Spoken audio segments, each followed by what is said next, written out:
Hallo aus Indien. Wir stehen jetzt hier unter Palmen direkt am Strand und teilen mit euch unseren 23.000 Kilometer Roadtrip von Deutschland bis nach Indien. Dafür haben wir so knapp 1,5 Jahre gebraucht. Wir haben uns natürlich aber auf dem Weg noch einiges angeschaut und auch erst auf dem Weg so die Idee gehabt, immer weiter nach Osten zu fahren. Weil wenn man in der Türkei ist, dann sollte man unbedingt auch nach Georgien und Armenien. Dann ist der Iran auch schon um die Ecke und dann ist halt echt nicht mehr weit. Zu Beginn unserer Reise nach Osten waren wir schon über ein Jahr in unserem Van unterwegs. Wir sind durch ganz Norwegen zu den Lofoten hoch und durch Schweden gefahren. Aber wegen vielen geschlossenen Grenzen konnten wir damals nicht so viel entdecken, wie wir wollten. Im Herbst 2021 ging es dann für uns durch Italien für den Winter nach Süden und haben uns natürlich erstmal Venedig angeschaut. Es ist ein bisschen wie Disneyland, weil einfach fast alle Menschen dort Touris sind, aber trotzdem lohnt es sich total. Die Stadt ist wirklich einmalig und ein Muss, dort für 1-2 Tage durchzuschlendern. Buongiorno! Hallöchen aus der Toskana. Wir waren beide schon mal zuvor in Italien und mit die schönste Region für uns ist die Toskana. Viele süße kleine Städte mit einer langen Geschichte. Siena zum Beispiel ist eine tolle Stadt, ziemlich touristisch, aber wunderbar, um ein Cappuccino auf der Piazza del Campo zu trinken und ein Stück Pizza zu essen.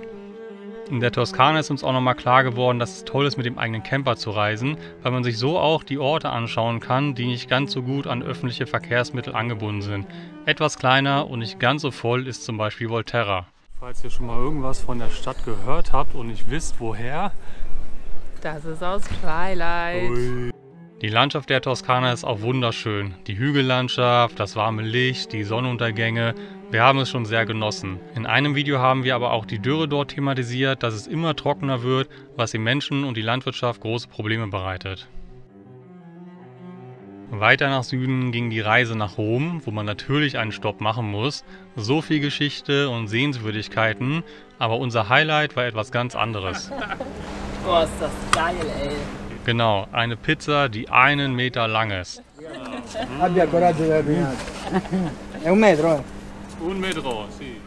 Weil in der Park4Night-App an fast jedem Stellplatz stand, dass dort eingebrochen wurde, sind wir an Neapel leider nur vorbeigefahren. Wir waren deshalb nur kurz auf dem Vesuv und in der vom Vulkan zerstörten Stadt Pompeji.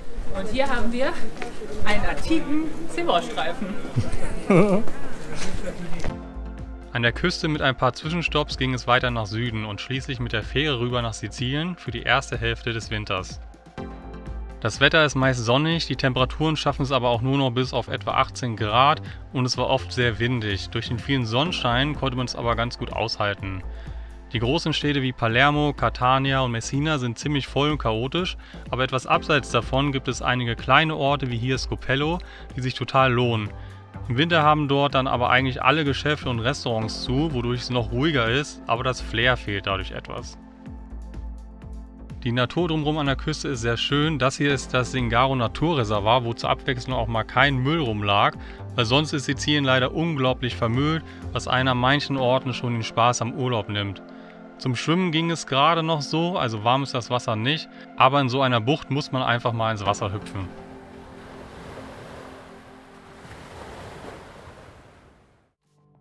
Der nordwestlichste Zipfel um San Vito lo Capo rum war auch ein Highlight. Schöne Natur, ein paar gute Plätze, um mit dem Van zu parken und man hat vom Monte Monaco eine super Aussicht.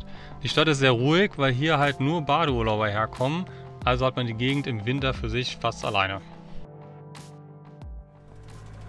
2 Monate auf Sizilien waren aber genug, also haben wir vom südlichsten Zipfel von Italien die Fähre rüber nach Griechenland genommen. Scherete. Also, wir haben es endlich nach Griechenland geschafft. Yeah! Dort ging es weiter mit tollen Stränden und traumhaften Stellplätzen. Hier Lefkada, die erste griechische Insel, die auf unserem Weg lag.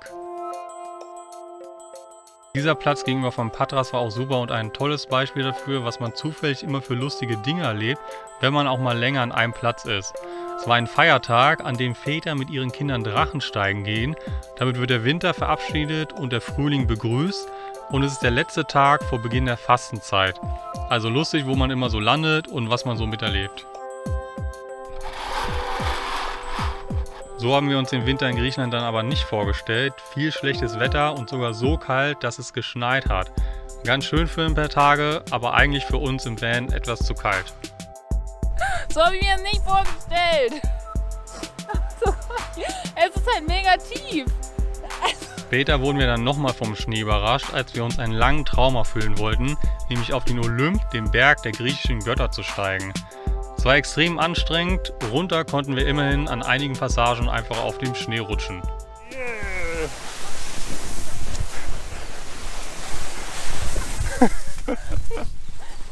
Oh, du steckst wieder fest. Bis auf das schlechte Winterwetter hat uns Griechenland aber sehr gefallen, also kein Wunder, dass es eines der Top-Urlaubsländer ist. Es gab viel zu entdecken, zum Beispiel diese heiße Quelle oder die Meteora-Klöster, die auf verschiedenen Felsformationen in luftiger Höhe gebaut wurden. Hier war es auch wieder super praktisch, dass wir einfach mit unserem Zuhause da hochfahren und mit einem tollen Blick dort übernachten konnten.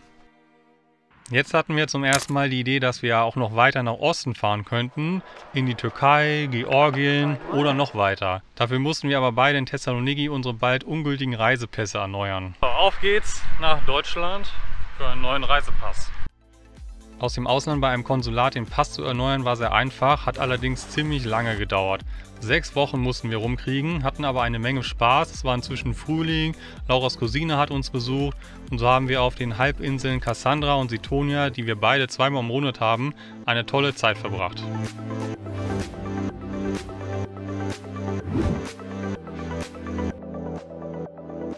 Wuhu, wir haben es geschafft, wir haben neue Reisepässe. Mit den neuen Pässen fuhren wir weiter in die Türkei. Weil jetzt die Hauptreisezeit, Sommerferien und der heiße Hochsommer kam, wollten wir erstmal nur schnell durchs Land fahren, den Sommer in Georgien verbringen und im Herbst dann die Türkei in Ruhe entdecken. Es sah zum Teil echt schön aus und weil wir auch schon viel türkische Kultur aus Deutschland kennen, sowie das Essen und die Sprache schon öfter gehört haben, war es auch alles nicht so fremd für uns. Was uns auch sofort aufgefallen ist, dass die Menschen extrem nett und gastfreundlich waren. Unser Highlight auf unserem zweiwöchigen Transit war das Çayeli-Tal, wo die meisten Teeplantagen des Landes sind. Das Wetter war wieder nicht so gut, aber die Landschaft war total schön und für uns sehr spannend, etwas über die türkische Teekultur zu lernen. Aber es ging erstmal weiter nach Georgien und in ein paar Monaten, dachten wir zu diesem Zeitpunkt, kommen wir dann ja eh wieder zurück. Jetzt sind wir an der Grenze. Wir reisen jetzt erstmal aus der Türkei aus und dann in Georgien ein. Und unsere Wege trennen sich jetzt, weil Mariano darf im Van bleiben, aber ich muss über die Grenze laufen. Ciao. Bye, bye. Viele schwärmen ja immer von Georgien und der Gastfreundschaft. In touristischen Ecken haben wir aber ehrlich gesagt die Menschen gar nicht so nett empfunden. Abseits davon, in ländlichen Regionen, waren die Menschen aber tatsächlich sehr freundlich. So wie als wir uns auf einer Wanderung zu diesem Wasserfall etwas verirrt haben. Dort haben wir Georgi kennengelernt, der im Sommer in einer Berghütte lebt, einige Tiere hat und uns netterweise zum Wasserfall geführt hat. Jetzt macht er da sowas wie Mozzarella und es ist voll cool, das mal so zu sehen. Mit der Hand. Es war eine tolle Begegnung, wozu aber auch gehörte, Wodka zum Frühstück zu trinken. Abba muchacha. Oh Gott, Oi. jetzt geht's los. Das mit dem Schnaps am Morgen war uns etwas krass, aber trotzdem ein toller Start in Georgien. Für 2 Wochen fuhren wir danach hoch in den Kaukasus nach Mestia und Ushguli, 2 kleine Städte, die für ihre markanten Wehrtürme bekannt sind und natürlich für die krasse Berglandschaft drumherum. Mestia ist nur gut mit dem Van zu erreichen, Ushguli ist aber dann doch eher was für Offroader oder man nimmt halt eins der vielen Touri-Taxen dorthin. Auf jeden Fall echt einmalig. Ein Highlight für uns und wahrscheinlich alle Georgien-Reisenden ist Puri, ein traditionelles Brot, was unglaublich lecker ist. Außerhalb von Mestia haben wir einen tollen Stellplatz mit Ausblick auf über 5000 Meter hohe Berge gefunden. Von dort haben wir dann mehrere Tagesausflüge gemacht, zum Beispiel eine Gletscherwanderung. Der Chaladi-Gletscher ist etwas mit Geröll und Erde bedeckt, aber sehr beeindruckend, weil er so riesig ist und die Landschaft drumherum ist echt wie auf dem Mars wahrscheinlich. Unglaublich und beeindruckend. Einmal quer durchs Land ging es weiter mit einem kurzen Stopp an diesen heißen Quellen, dann aber wieder hoch in den Kaukasus, diesmal im Osten vom Land. Im Landesinneren und der Hauptstadt Tiflis waren es an manchen Tagen über 35 Grad. Deshalb wollten wir, solange es so heiß ist, noch in den Bergen auf 2000 Meter Höhe das etwas kühlere Klima genießen. In der Kazbegi-Region um Stephansminde herum waren wir auch echt wieder einen Monat lang. Wir warteten aber auch noch auf Pakete aus Deutschland, die sehr lange brauchten. Und hier kann man es gut aushalten. Unglaublich schöne Berglandschaft, Puri gab es natürlich auch und wir sind dann hier und da jeweils für ein paar Tage hingefahren. Mal zu einem Wasserfall, wir waren eine Woche lang an diesem Ort klettern, arbeiten ja auch zwischendurch viel am Laptop, haben mal einen Skilift auf die hohen Berge genommen und eine längere Wanderung in die letzte Ecke von Georgien gemacht. Diese große Weite und leere Landschaft war unglaublich. Es ging vorbei an verschiedenen Mineralquellen mit angeblich sehr gesunden, aber nicht wirklich gut schmeckendem Wasser, bis wir an dieser alten Burg im Nirgendwo von Georgien gezeltet haben. Also landschaftlich ist Georgien echt traumhaft. In Georgien haben wir auch entschieden, noch weiter nach Osten zu reisen. Deshalb haben wir uns nach Tiflis das Carnet de Passage, ein Zolldokument für den Van, schicken lassen und dort unser Iran-Visum beantragt. Etwas Sightseeing haben wir auch gemacht, es war aber immer noch viel zu heiß, deshalb fuhren wir schnell weiter nach Armenien. Bari Galus, das heißt willkommen. Und Barev, das heißt hallo, wir sind nämlich jetzt in Armenien. Von Armenien wussten wir so gut wie gar nichts und deshalb waren wir wahrscheinlich so positiv überrascht und wollen auf jeden Fall nochmal dorthin. Ein total schönes Land mit tollen Orten zum Campen, wie hier am Sevansee auf 2000 Meter Höhe, also auch wieder super für den Sommer. Außer, dass wir eine Maus im Van hatten, die uns mehrere Nächte lang wach gehalten hat, bis wir sie endlich gefangen haben.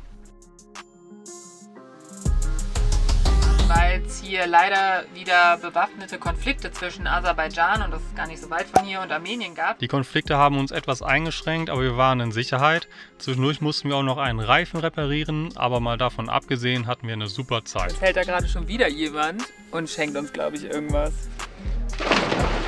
Also Armenien können wir echt nur empfehlen, die Menschen auch wieder super nett. Nastrovje! Ihr habt es geschafft, Leute, wir sind im Iran! Yay. So schnell geht das. Da sind direkt wieder Freunde von uns am Salzsee. Wir müssen echt sagen, der Iran ist bisher unser absolutes Lieblingsland auf unserer Reise. Die Situation im Land ist momentan und auch als wir dort waren schwierig. Wenn man sich aber politisch nicht äußert, von den Hotspots der Proteste fernbleibt und natürlich nichts macht, was so aussieht, als wäre man Spion, also halt einfach nur touristische Sachen macht, dann sollte man eigentlich keine Probleme bekommen. Bis auf in Teheran haben wir ehrlich gesagt auch nichts von dem, was man in den Nachrichten sieht, mitbekommen. In der Wüste sind schließlich keine Proteste oder irgendwas, sondern Dünen und Kamele. Wir waren 2,5 Monate im Land, haben unser Visum ja auch nochmal verlängert und hatten echt eine tolle Zeit. Die Landschaft ist so beeindruckend, sowas haben wir noch nie gesehen. Die Bevölkerungszahl vom Iran ist genauso wie von Deutschland, das Land ist aber 5-mal größer. Weshalb es halt viele leere und schöne Landschaften zum Campen gibt. Besonders die verschiedenen Wüsten, in denen wir waren, haben uns gefallen, weil wir halt auch noch nie vorher in der Wüste waren. Wüste, Wüste! Yay! Wir sind in der Wüste! Schon ein Traum, auf Sanddünen zu laufen. Und nein, wir haben hier und auf unserer ganzen Reise kein Allrad gebraucht. Wir haben sogar mal andere aus dem Sand rausgezogen. Die Wüstenstadt Yas mit der besonderen Architektur fanden wir sehr schön. Zwischendurch kommt man immer an einer Karawanserei vorbei, die Raststätte der Karawanen auf der alten Seidenstraße, oder ganze Wüstendörfer, die verlassen sind.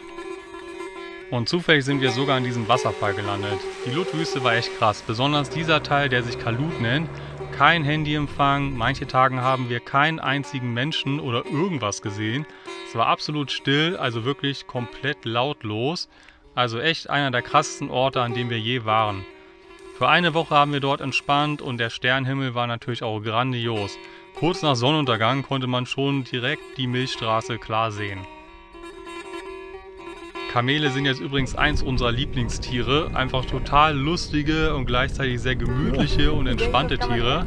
Und wie kann man bitte nur so cool gucken?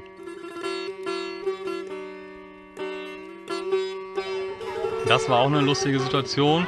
Aber allgemein muss man auch sagen, dass wir noch nie irgendwo so viele, so nette und gastfreundliche Menschen getroffen haben. Und das auch aus den verschiedensten Gesellschaftsschichten und konnten so halt voll tief in die Kultur eintauchen und viel über das Land und das Leben dort lernen. Also der Iran war echt das Highlight unserer Reise bisher. Etwas gegenteilig ging es dann weiter, nämlich nach Pakistan. Durch Baluchistan, die Region, die an Afghanistan grenzt, und darüber hinaus werden alle westlichen Touris zu ihrem Schutz von der Polizei über 1000 Kilometer lang bis oder kurz vor Islamabad eskortiert. Die ersten 3 Tage unserer Eskorte liefen ganz gut, dann wurde es aber irgendwann anstrengend und nervig. Unser Van ist halt langsam und auf Dauer auch sehr anstrengend zu fahren.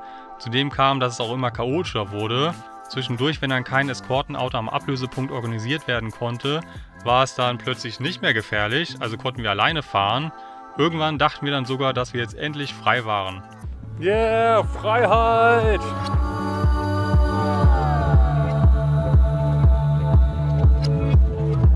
Wir haben aber auch von einem Polizisten gehört, dass das natürlich auch ein Job für die ist. Die Polizeistation sich auch finanzieren muss und sie für die Eskorte von der Regierung zusätzlich Geld bekommen. Deshalb, wenn es dann wieder ein Eskortenauto gab, war es dann plötzlich wieder sehr gefährlich und Taliban-Region. Also wir waren mit der Situation irgendwann nicht mehr so zufrieden, aber Mitspracherecht hat man keins, sondern muss halt das machen und so lange fahren, wie die sagen. Eigentlich haben wir uns auf Pakistan gefreut, weil man ja auch zum Beispiel alleine in die beeindruckende Himalaya-Region fahren kann, wo es nicht gefährlich sein soll. Aber als wir es einmal versucht haben, wurden wir wieder sofort von der Polizei aufgegabelt und in eine Region, die nicht gefährlich ist, haben die sogar selbst gesagt, sollten wir dann trotzdem zu unserem Schutz mit zur Polizeistation kommen und dort übernachten. Also Pakistan zu bereisen ohne Hotelbuchung und geführter Bergtour ist einfach nicht möglich. Deshalb auf unserer Liste der Lieblingsländer ganz unten. Und dann kam Indien.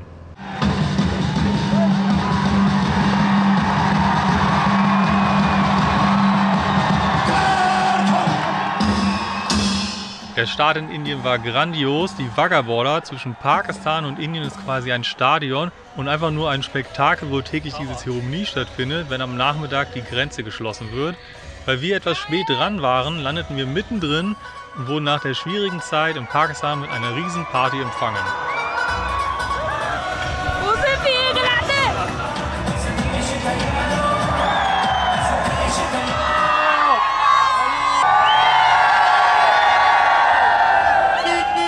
Ich hoffe, das Video war inspirierend. Wenn ihr auf einer ähnlichen Route unterwegs seid oder an Orte fahrt, an denen wir waren und ihr habt Fragen, dann kontaktiert uns gerne. Also danke fürs Zuschauen, auch für die ganzen Daumen nach oben und für die ein oder andere spendierte Kokosnuss oder Zuschüsse für unsere Dieselkasse.